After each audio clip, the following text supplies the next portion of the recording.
তোমরা শুধু দেখো এই ধানগুলোর কি অবস্থা। তো বন্ধুরা সকাল সকাল উঠে আমি মাঠে চলে এসেছি, বাবা মার কাছে একটু জল দিতে এসেছি, কারণ বাবা মার চোখে কোনো ঘুম নেই।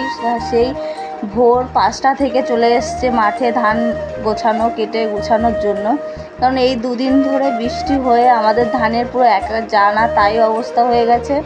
আর মাঠে মানে যত ধান আছে, মানে সবার ধানই একটু কাঁচা আছে, তো আমাদের ধানটা একবারেই পেকে গেছে। তো এত পরিমাণে বৃষ্টি হচ্ছে বন্ধুরা, রাতে ঝড় হচ্ছে, কি বলবো। দেখো মাঠের ধানগুলো সব কেমন অবস্থা হয়ে গেছে।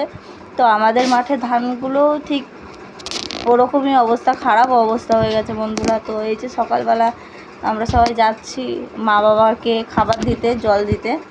তো এই যে যাচ্ছি, আর এইখানেই দেখলাম আমাদের ধানের কি অবস্থা হয়েছে। তোমাদের দেখাই, দেখো গোটা মাঠে বিলে জল জমে গেছে পাকা ধানে। আর এই দেখো আমাদের ধানের কি অবস্থা হয়েছে, পুরো শুয়ে পড়েছে।